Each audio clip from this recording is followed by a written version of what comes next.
அவன் கெட்டவரடி உன் கவுண்டர் வரல அப்புறம் அப்படின்னா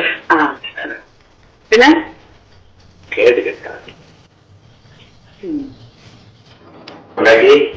மாமாவை நீ நல்லதான் நினைக்காத என்ன மாமா இப்படிதான் சொல்றீங்க?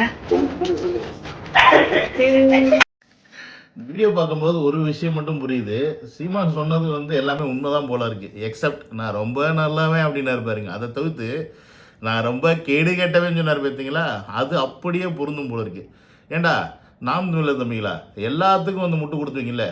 ஒன்றுமே செய்யாத தவறே செய்யாத விஜய் அவர்களுக்கு ஸ்கூல் வச்சுருக்காரு, அதுவும் ஹிந்தி ஸ்கூல் வச்சுருக்காரு, அதுவும் விவசாய நிலத்தை அழிச்சிட்டாருன்னு சொல்லிட்டு ஏகப்பட்ட முட்டு கொடுத்த மூதேவிகளா எங்கடா இருக்கீங்க? எங்கடா போனீங்க? நேற்றுலேருந்து எங்கடா செத்துட்டீங்களா நீங்களா?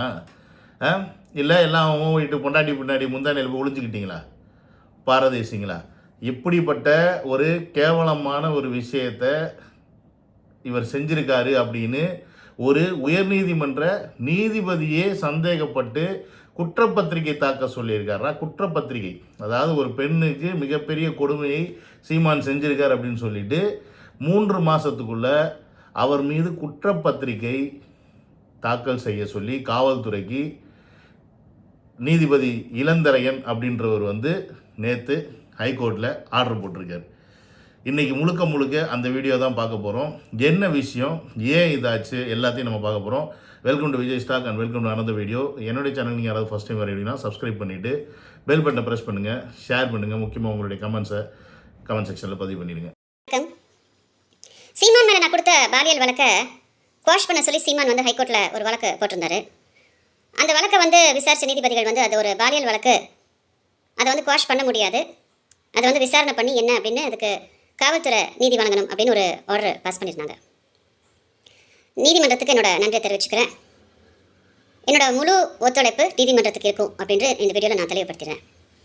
எஸ், இப்போ நீங்கள் பார்த்துருப்பீங்க விஜயலட்சுமியோட அந்த ஸ்பீச். அதாவது அவங்க ஒரு கேஸை குவாஷ் பண்ண சொல்லி சீமான் அவர்கள் தான் இந்த கேஸே ஹைகோர்ட்டில் போட்டிருக்காரு. அதாவது வேலையில் போகிற ஓனான் எடுத்து வேட்டிக்கில் விட்ட கதையாக விஜயலட்சுமி மேட்ரை அதோடு முடிச்சுக்கணும், இல்லை இதோடு முடிச்சுக்கணும், இது அப்படியே பெண்டிங்லேயே கிடந்துச்சுன்னா நமக்கு பிரச்சனை ஆயிரும் ஃப்யூச்சரில் அப்படின்னு சொல்லிட்டு என்ன நினச்சான்னு தெரியல மனுஷன். ஹைகோர்ட்டில் போயிட்டு இந்த கேஸ் விஜயலட்சுமி கேஸ் அப்பப்போ வருது, திடீர்னு காணாமல் போயிடுது, அதனால் இது என்னுடைய இமேஜை பாதிக்குது, என்னுடைய பொலிட்டிக்கல் கேரியரை பாதிக்கும், ஸோ அதனால் இந்த கேஸ் செல்லாது அப்படின்னு சொல்லி இதை ஸ்குவாஷ் பண்ணிடுங்க அப்படின்னு சொல்லி ஹைகோர்ட்டில் சீமான் தரப்பில் இருந்து ஒரு அப்பீல் வைக்கப்பட, அந்த அப்பீலை ஜட்ஜ் அவர்கள் இளந்திரையர்கள் எல்லாத்தையும் எடுத்து பார்க்க கிட்டத்தட்ட இது 2008 2025 இப்போ இது வரைக்கும் நடந்துக்கிட்டு இருக்கனால இதற்குள்ளே என்னெல்லாம் நடந்துச்சு, ஏன் இந்த கேஸை 2 வாட்டி விஜயலட்சுமி அவர்கள் கொடுத்துட்டு திருப்பி 2 வாட்டி வித்ட்ரா பண்ணாங்க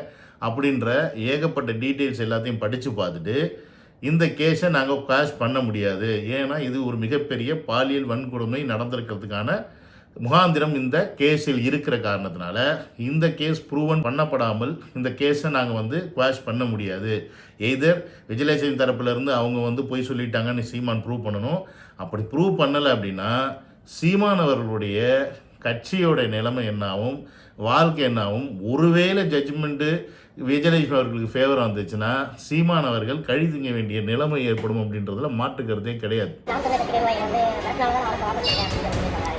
அதெல்லாம் அவங்க அப்படிலாம் சொல்ல, நீதிபதி அப்படி ஒரு கருத்தை தெரிவிச்சுக்கிறாரு. விசாரணை இருக்குல்ல, விசாரிக்கணும்ல, விசாரணை முடிவில் தெரியும், பொறுத்துருங்க, அதுக்கெல்லாம் அவசரப்படாதீங்க. பொதுவாக நம்ம சீமான்ட்ட ஒரு கேள்வி கேட்டோம்னா ஒரு 10 15 நிமிஷத்துக்கு ஆன்சர் வச்சுருப்பார். அந்த அளவுக்கு பெருசாக பேசக்கூடிய ஒரு நபர் தான். ஆனால் இப்போ இந்த கேள்விக்கு அவர்கிட்ட பதிலே இல்லை.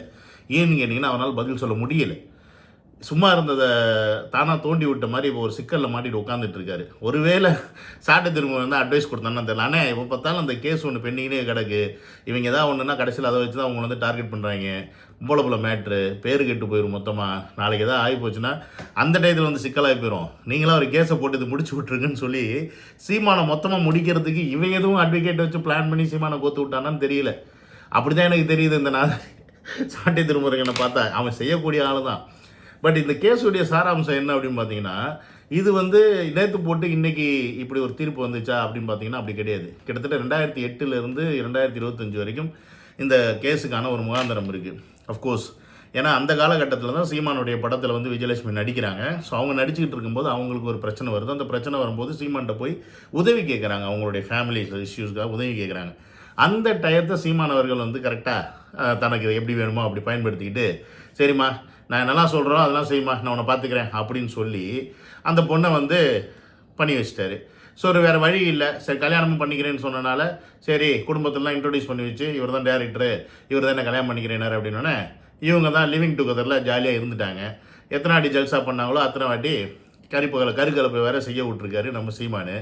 இவ்வளோ கிட்டத்தட்ட 6-7 முறை செஞ்சுருக்குன்னு சொல்லி விஜயலட்சுமியை வந்து பதிவு பண்ணுறாங்கன்னா, எப்படி ஒரு 6-7 முறை இந்த பொண்ணு ஒத்துக்குச்சுன்னே நமக்கு முதல்ல சந்தேகமாக இருக்குது.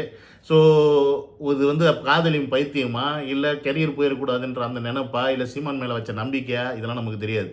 இந்த டயத்தில் ஏகப்பட்ட பணத்தை வேறு ஆட்டையை போட்டிருக்காரு அப்படின்லாம் வேறு கம்ப்ளைண்ட் பண்ணியிருக்கு. ஸோ இதிலே வந்து 2011 தான் இந்த பொண்ணு வந்து போலீஸில் கம்ப்ளைண்ட் கொடுக்குது சீமான் மேலே. கிட்டத்தட்ட 2008 11 வரைக்கும். ஏன்னா 2008 அந்த படம்லாம் நடித்து முடிச்சதுக்கப்புறம் இந்த பொண்ணுக்கிட்ட இருந்து ஜல்சாலாம் முடிஞ்சதுக்கப்புறமா இவர் என்ன பண்ணிட்டாருன்னா டக்குன்னு தாவிட்டார். கட்சி ஆரம்பிக்கிறேன், அதை பண்ணுறேன் இதை பண்ணுறேன் அப்படின்னு சொல்லிட்டு தாவிட்டார். தாவினதுக்கப்புறமா என்ன நடந்துச்சு ஏது நடந்துச்சுன்னு உங்களுக்கு நல்லாவே தெரியும். ஏன்னா 2009 அப்போ தான் வந்து இவங்க நாம் தமிழர் கட்சி அப்படின்னு ஒன்று ஆரம்பிக்கிறாரு. கட்சின்னு ஆரம்பித்ததுக்கப்புறமா அப்படியே அந்த கட்சியில் ரீதியில் போகும்போது 2011 இப்படி ஒரு பிரச்சனை வருது. வந்ததுக்கப்புறமா இந்த பொண்ணு கேஸ் ஃபைல் பண்ணதுக்கப்புறம் அந்த கேஸை வாபஸ் வாங்க பண்ண சொல்லி நான் உனக்கு தேவையான விஷயத்தெல்லாம் பண்ணுறேன்னு மட்டும் சொல்லாமல் அதை பண்ணுறேன்னு மட்டும் சொல்லி அந்த பொண்ணை வந்து கன்வின்ஸ் பண்ணி கேஸெல்லாம் வாபஸ் வாங்க வச்சிட்டாப்பில். வச்சதுக்கப்புறமா அந்த கேஸை வந்து மூடிட்டாங்கன்னு பார்த்தீங்கன்னா போலீஸ்காரன் மூடலை, அது அப்படி தான் வச்சுருந்துருக்காங்க. அதுக்கப்புறமா ஒரு 1-2 வருடங்கள் அப்படியே அந்த பொண்ணுக்கிட்ட வந்து சமாளித்து அதெல்லாம் கொடுத்துருக்காரு, பண்ணியிருக்காரு. பணம்லாம் அதெல்லாம் வந்து ஏதோ 50,000 கொடுத்தா அப்பப்போ ஏதோ பண்ணியிருக்காரு, அதுக்கப்புறம் அப்படியே கழட்டி விட்டுருக்காருன்னு வச்சுங்க. அதுக்கப்புறமா சீமான் அவர்கள் கல்யாணம் கட்சி வந்து ஓரளவுக்கு கொஞ்சம் வளர்ந்து வரும்போது சரி நம்ம பேர் இப்படி விஜயலட்சுமிலாம் கூட வந்தால் கெட்டு போயிருன்னு சொல்லிட்டு அவர் என்ன பண்ணுறாருன்னா அரசியல் ரீதியாக இருக்கக்கூடியவருடைய ஒரு பெண்ணை வந்து கல்யாணம் பண்ணுறாருன்றது எல்லாருக்குமே தெரியும். இது கல்யாணம் பண்ணி அந்த டயத்தில் வரும்போது இந்த பொண்ணு என்ன பண்ணியிருக்கு, என்னை வந்து நீங்கள் முதல்ல கல்யாணம் பண்ணிட்டீங்க, ஆனால் இப்போ என்கிட்ட சொல்லாமல் இன்னொரு பொண்ணை கல்யாணம் பண்ணுறேன் போது அந்த கல்யாணம் செல்லாது அப்படின்ற மாதிரி சொல்லியிருக்காரு. ஏன்னு கேட்டிங்கன்னா இவங்க மதுரையில் தான் கல்யாணம் பண்ணியிருக்காங்க. யார் விஜயலட்சுமி சீமானும் மாலை மாற்றி மதுரையில் கல்யாணம் பண்ணியிருக்காங்க. அதுவும் இந்த பெரியார் ஸ்டைல் தீக்கா ஸ்டைல்னு சொல்லுவாங்க பாருங்க, தாலிகள் எல்லாம் கட்டாமல் எவனுமே இல்லாமல் திட்டு கல்யாணம், அந்த மாதிரி ஒன்று பண்ணி இந்த பொண்ணை வேற ஏமாற்றிருக்காரு. ஸோ அதனால் கல்யாணமும் பண்ணலை, அது செல்லுபடி ஆகாது. அது ஒரு மேரேஜ் ஷூட் வந்து நாங்கள் அந்த படத்தில் வர ஒரு காட்சிக்காக அப்படி ஒரு சீன் நாங்கள் வச்சு பார்த்தோம் அப்படின்ற மாதிரிலாம் சொல்லி உள்ட்டா அடித்து என்னென்னமோ பண்ணிட்டாங்க. ஸோ இதெல்லாமே தெரிஞ்சும் சீமானுடைய வளர்ச்சி வளர வளர அவர் அரசியலில் பெருசாக த்ரெட் அதிகமாக ஆரம்பிச்சுக்கும். இந்த பொண்ணு என்ன பண்ணிடுச்சுன்னா சைலண்டாக வாய் மட்டும் உட்காந்துருச்சு. அதற்கப்புறமா இடையில அது நிறையா அங்கங்கே நியூஸ் போட்டிருக்கோம், நம்ம எல்லாம் பார்த்துருப்போம், நிறையா பேர்ட்ட உதவி கேட்டிருக்கோம், வந்திருக்கோம். நம்மளே கூட நிறையா இடத்துல என்னடா இது மென்டலா அப்படின்லாம் வந்து பேசியிருப்போம், இல்லைன்னா சொல்லலை. ஸோ அந்த அளவுக்கு விஜயலட்சுமியோடைய ஒரு மனநிலை பிரச்சனையை வந்து நம்ம வந்து பார்த்துருப்போம் நிறையா இடத்துல அது வந்து ஸ்பீச் போடுறதுலாம். அப்போ இதெல்லாம் பார்க்கும்போது நம்ம விஜயலட்சுமி மேலே தான் சந்தேகம் அதிகமாக இருந்துச்சு ஒழிய, பட் இன்றைக்கி கோர்ட்டில் இருந்து இந்த கேஸ் வந்து ஒரு பாலியல் வன்கொடுமைக்கு முகாந்திரம் இருக்க கேஸாக ஒரு ஜட்ஜே ஃபீல் பண்ணுறாரு அப்படின்னா அவர் என்ன பாயிண்ட் ஆகும். அது ஒரு லேடி ஜட்ஜாக இருந்தால் கூட சரி விஜயலட்சுமிக்கு சப்போர்ட் பண்ணி பேசுகிறான்னு சொல்லலாம். அது ஒரு ஜென்ஸ் ஜட்ஜு இளந்திரன், ஓகேங்களா, மேல். அப்போ அவருக்கே இந்த கேஸு ஏன் இத்தனை வருஷமாக நிற்கிது, இந்த கேஸ் ஏன் மூடலை, அப்போ இந்த கேஸில் இந்த பொண்ணு இவ்வளோ விஷயத்த சொல்லுதுன்னா சாட்சி இல்லாமல் தான் சொல்லுமா, இல்லை அதுக்கு எந்த ப்ரூஃப் இல்லாமல் இவ்வளோத்தையும் கம்ப்ளைண்ட்லாம் வைக்க முடியாதுல்ல. ஸோ அப்படி இதெல்லாம் யோசிச்சு பார்த்து தான் அவர் என்ன பண்ணுறாருன்னா இந்த கேஸை வந்து க்ளோஸ் பண்ண முடியாது அப்படின்னு சொல்லி சீமான்கிட்ட சொல்கிறார். ஏன் க்ளோஸ் பண்ண முடியாதுன்னு சொல்கிறாருன்னா சீமான் அவர்கள் தரப்புலேருந்து என்ன மாதிரியான வாதம் வச்சாங்க அப்படின்னா இது வந்து ஒரு கான்ஸ்டியூஷனல் ரிலேஷன்ஷிப், ஓகேங்களா, அதாவது ஒருமித்த கருத்தோடய ஒன்றா இருந்த ஒரு ரிலேஷன்ஷிப்பு. இதை ஒத்து வரலைனதுக்கப்புறம் சீமான் பிரிஞ்சதுக்கப்புறம் சீமானை டார்கெட் பண்ணி இந்த பொண்ணு பொய்யான விஷயத்தை வந்து கேஸாக போட்டிருக்கு அப்படின்ற மாதிரி சொல்லி அதனால் இந்த கேஸ் ஓப்பனில் இருந்துச்சுன்னா தன்னுடைய பொலிட்டிக்கல் கேரியருக்கு பிரச்சனையாக இருக்கும், டேமேஜ் ஆயிரும் ஃபியூச்சரில் அப்படின்ற மாதிரிலாம் சொல்லி தான் இந்த கேஸை மூட சொல்கிறாங்க. ஆனால் கடைசியில் ஜட்ஜி இதெல்லாம் பார்த்துட்டு அதெல்லாம் மூட முடியாது, நீங்கள் மூடிட்டு போட அப்படின்ட்டார். அது மட்டும் இல்லாமல் இப்போ இந்த கேஸை வந்து விஜயலட்சுமியே வந்து வாபஸ் வாங்கணும்னு நினச்சாலும் திரும்ப வாபஸ் வாங்க முடியாது. ஏன்னு கேட்டிங்கன்னா இது ஒரு பாலியல் வன்கொடுமை புகாராக இருக்கிறனால இதை வந்து விஜயலட்சுமியே வாங்கணும்னு நினச்சாலும் வாங்க முடியாது. இதற்கு வந்து எப்படி நம்ம சொல்லலாம் அப்படின்னா இப்போ நான் ஒரு பொண்ணை வந்து ஆசை காட்டி மோசம் பண்ணிடுறேன், அந்த பொண்ணு திடீர்னு கேஸ் போட்டுருது. அதுக்கப்புறம் என்ன பண்ணுறாங்கன்னா அந்த பொண்ணுகிட்ட நான் கெஞ்சி கூத்தாடி கேஸை வாபஸ் வாங்குமான்னு சொல்லும்போது வாபஸ் வாங்கிடுதுன்னு வச்சுக்கோங்க. ஆனால் இப்போ கேஸை வாபஸ் வாங்கினாலும் என் மேலே உண்மையாலுமே இந்த பொண்ணு கொடுத்த மாதிரி வேறு ஏதாவது புகார் இருக்கா, வேறு எங்கேயாவது இருக்கா, இல்லை என்னால் மிரட்டப்பட்டு அது வராமல் இருக்கா அப்படின்ற மாதிரி கோர்ட் வந்து என்னை வந்து பார்க்கும்போது ஒரு உமனைசராக பார்க்கும். இவன் வந்து எல்லா பொண்ணுங்கள்டும் இப்படி தான் ஏதாவது பண்ணுறான் அப்படின்ற மாதிரி பார்த்து அதற்கான பேக்ரவுண்ட் செக்கிங்லாம் பண்ணி இவருடைய தரப்புலேருந்து ஆள் எப்படி அப்படின்ற விஷயத்தை வந்து கோர்ட்டில் வந்து சப்மிட் பண்ணும். இந்த குற்றப்பத்திரிகையை தான் வந்து 3 வாரத்துக்குள்ளே சப்மிட் பண்ண சொல்லி போலீஸ் டிபார்ட்மெண்ட்டுக்கு ஜட்ஜ் அவர்கள் போட்டிருக்காரு. ஸோ இது எதன் அடிப்படையில்னு பார்த்தீங்கன்னா, சீமான் தரப்புலேருந்து சொன்ன மாதிரி விஜயலட்சுமி இவருக்கும் பார்த்தீங்கன்னா ஒன்றா இருந்ததுக்கான காதல் முகாந்திரம் இல்லை. இதில் வந்து ஒன்லி மிரட்டப்பட்டு தான் அந்த பொண்ணு இவர் கூட இருந்ததுக்கான முகாந்திரம் தான் அதிகமாக தெரியுதே ஒழிய காதல் இல்லை. ஏன் யோசிச்சிருப்பாருன்னா, கிட்டத்தட்ட ஒரு 6-7 வாட்டி இந்த பொண்ணு வந்து கருக்கலைப்பு பண்ணுது அப்படின்னு ஸ்டேட்மெண்ட் கொடுக்குது அப்படின்னா, ஒரு ஜட்ஜாக இருக்கிறவர் இல்லை நான் ஜென்ரலாக ஒரு ஆணாக இருந்தால் கூட ஒரு வாட்டி நம்ம கூட மீன்ஸ் ஒய்ஃபாக இருக்கிறவங்க என்ன சொல்கிறது கருக்கலைப்பு பண்ணிக்கிறதுக்கே வந்து பெரிய ஒரு யோசனையாக இருக்கும் ஒரு வாட்டிக்கு. ஏன்னா மிஸ் ஆயிடுச்சுன்னா அடுத்த வாட்டி குழந்தை பிறக்குமா இல்லையான்னு. இதே ஒரு பொண்ணு 6-7 வாட்டி அவர் வந்து கருக்கலைப்பு பண்ணியிருக்காருன்னு இந்த பொண்ணு சொல்லுது. அது ப்ரூவன் செய்யப்பட்டால் மெடிக்கலி ஆமாம் நடந்திருக்கு, இல்லை எந்த ஹாஸ்பிட்டல்லாம் பண்ணியிருக்காங்கன்ற ப்ரூஃப்லாம் இருந்துச்சுன்னா கண்டிப்பாக சீமானுடைய கரியர் காலாஸ் முடிஞ்சு. இந்த ஒன்று போதும். அதுக்கப்புறமா இவர் பணம் வாங்கியிருக்காரு, மிரட்டியிருக்காரு, வச்சிருக்காரு, அதெல்லாம் அடுத்தடுத்து இந்தியன் பீனல் கோடில் வரும். ஆனால் இந்த ஒரு விஷயமே மிகப்பெரிய ஸ்ட்ராங்கான ஒரு விஷயமா வந்து இருக்குது. ஒரு தலைவர் அப்படின்னும் போது அந்த தலைவருக்கான தகுதி எப்படி இருக்கணுன்றது எல்லாருக்குமே தெரியும். இப்போ விஜய் அவர்கள் ஒரு ஸ்கூலை திறந்ததுக்கு இந்த பன்னாட பரதேசி இங்கெல்லாம் உட்காந்து ஏகப்பட்ட விவாதம் பண்ணிட்டு இருந்தாங்க. அவர் இத்தனைக்கும் திறக்கலை. யார் இத்தனைக்கு அவர் திறக்கலை, இடத்த தான் லேண்டை தான் லீஸுக்கு விட்டுருக்காரு. அவர் வாலின்ட்டு அந்த ஸ்கூலை திறக்கலைனாலும் ஹிந்தியை ஆதரித்து ஒரு ஸ்கூல் திறந்து வச்சுருக்காரு. ஆனால் ஹிந்தி மொழிக்கு எதிராக இருக்கிறாரு, மும்மொழி கொள்கைக்கு எதிராக இருக்கிறாரு அப்படின்னு சொல்லிட்டு இந்த சாட்டை துரைமுருகன் புதுசாக முளைச்ச ஒரு தற்குறி ஒன்று அருணோதன்னு சொல்லிட்டு ஒருத்தன், இவங்க எல்லாம் உட்காந்து பேசிட்டு இருந்தீங்களே, இன்றைக்கி இந்த விஷயத்துக்கு நீங்கள் ஏன் வீடியோ போடல, ஏன் பேசலை? இப்போ அருணோதன்ட்ட கேட்குறேன், தமிழ் தேசியத்தை பற்றி யாராவது தப்பாக பேசுனா, தமிழ் தேசியத்தை பற்றி யாராவது குறை சொன்னால் நான் உடனே அவங்கள தாக்குவேன்னு சொல்லி நீ வந்தேல. தமிழ் தேசியத்தை எடுத்து பேசி வந்தவன் தானே நாம் தமிழர் சீமான். எனியோ கைஸ், எனக்கு இப்போ இந்த தீர்ப்பெல்லாம் பார்த்து இந்த விஷயத்தெல்லாம் பார்த்து நம்ம வந்து ரொம்ப சந்தோஷப்பட்டு குதூகலிச்சு கொண்டாடி நான் இந்த வீடியோ போட்டேன் அப்படின்னு நினச்சிங்கன்னா அப்படிலாம் கிடையாது. ஏன்னு கேட்டிங்கன்னா, சீமானுடைய இப்போ இருக்கிற இந்த தனிப்பட்ட சூழ்நிலைகள் நமக்கு வந்து பிடிக்காமல் வச்சுச்சு. ஆனால் ஒரு காலகட்டத்தில் அவருடைய பேச்சும் அவர் வந்து தமிழுக்காக பேசக்கூடிய விஷயமும் அதுக்கப்புறமா உருட்டுக்களை விடுங்க, பட் சில நல்ல விஷயங்களையும் பல நல்ல விஷயங்களையும் நல்ல கருத்துக்களையும் பதிவு பண்ணியிருக்க மனுஷன்தான். ஆனால் தேவையில்லாமல் நம்ம ஒருத்தரை சீனணும் அப்படின்னா நமக்கு திருப்பி ஆப்பு கண்டிப்பாக இருக்குன்னு நினைக்கணும். இது ஏன் சொல்கிறேன்னு பார்த்தீங்கன்னா, தமிழக வெற்றி கழகம் அப்படின்ற ஒரு கட்சி தன்னுடைய கொள்கை தலைவராக பெரியாரை ஏற்றுக்கிட்டேன் அப்படின்ற ஒரு காரணத்துக்காக கட்சியோடைய மாநாடு முடிஞ்சதுலேருந்து இன்றைக்கு வரைக்கும் தமிழக வெற்றி கழகத்தை டார்கெட் பண்ணிக்கிட்டு இருக்க சீமான் அண்ட் அவங்க தொம்பிகள், அவங்களுக்கு ஒரு விஷயம் புரியல.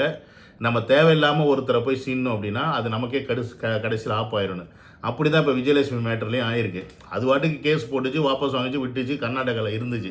ஆனால் இந்த கேஸை மூட சொல்லி இவராக போய் கேஸை போட்டு இப்போ ஆப்பை வாங்கி உட்காந்துக்கிட்டாப்புல. ஸோ இந்த மாதிரி தான் நல்லவருங்களை நீ போய் தீர்னு அப்படின்னா தனியாக உனக்கு ஆப்பு தேடி வரும். நம்பிக்கை துரோகம் அப்படின்னு ஒன்று பண்ணக்கூடாது.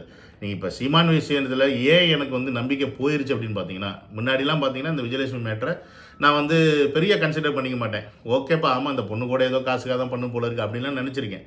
ஆனால் இப்போ அதை ஏன் இப்படி மாற்றி ஃபீல் பண்ணேன்னு பார்த்தீங்கன்னா, 8 வருஷமாக 10 வருஷமாக தம்பின்னு சொல்லிக்கிட்டு இருந்த வாய் என்னைக்கு இவருக்கு மாநாட்டில் இப்படி பேசினோன்னே விஜய் அவர்களையே எதிர்த்து பேசினா கூட பரவாயில்ல, அவர் வந்து லாரியில் அடிபட்டு சாவறதுன்னு சொல்லதாக இருக்கட்டும், பணக்குழுப்பில் பேசுகிறான்னு சொல்லதாக இருக்கட்டும், பணக்குழுப்பில் ஆடுறான்னு சொல்லதாக இருக்கட்டும், இந்த மாதிரி பல விஷயங்களை வந்து சீமான் பேசுறதா இருக்கட்டும், சீமானை விட கேவலமாக விஜய் அவர்களை சாடி எப்போ பார்த்தாலும் விஜய் அவர்கள் கட்சியே நோண்டிக்கிட்டு இருக்க சாட்டை துருமருமாண்டி ஆளுகளை எச்ச பசங்களை ஆகட்டும், இவங்களெல்லாம் கண்ட்ரோல் பண்ணாமல் இருக்கிற சீமான் இதை செய்ய விட்டு வேடிக்கை பார்த்துட்டு இருக்காங்கன்னு அர்த்தம். அப்போ நீ உனக்கு வேணும்னா அப்போ அந்த டயத்தில் ஒருத்தர் யூஸ் பண்ணுவேன், வேண்டாம்னா நீ அவரை எப்படி வேணால் தாக்குவ அப்படின்றது இதுலேருந்தே நம்ம புரிஞ்சிக்க வேண்டியதாக இருக்குது. அப்போ இதே விஷயமே விஜயலட்சுமி கேரக்டர் விஷயத்துலையும் நடந்திருக்கக்கூடாது அப்படின்றத நான் ரிலேட் பண்ணி பார்க்குறேன். மற்றபடி எனக்கு இது தனிப்பட்ட நபருடைய விஷயம் அப்படின்னா நம்ம தலையிட வேண்டிய அவசியம் கிடையாது. நான் அதை செய்யவும் மாட்டேன், எனக்கு இது தேவையில்லாத விஷயம். பட் இந்த விஷயத்தில் நான் ஏன் பேசுகிறேன் அப்படின்னா, அஃப்கோர்ஸ் இது 4 சவத்துக்குள்ளே இருந்து வெளியில் வந்து கோர்ட்டு வரைக்கும் போய் ஜட்ஜு வரைக்கும் வந்து ஜட்ஜாக இன்றைக்கி வாலின்ற ஒரு தீர்ப்பு கொடுத்துருக்காரு அப்படின்னும் போது இதை நம்ம டிஸ்கஸ் பண்ண வேண்டிய விஷயம். ஆனால் இதை எந்த நாயுமே டிஸ்கஸ் பண்ணாது மீடியாவில் உட்காந்து. ஏன்னு கேட்டிங்கன்னா எல்லாம் திருட்டு கம்னாட்டிங்க.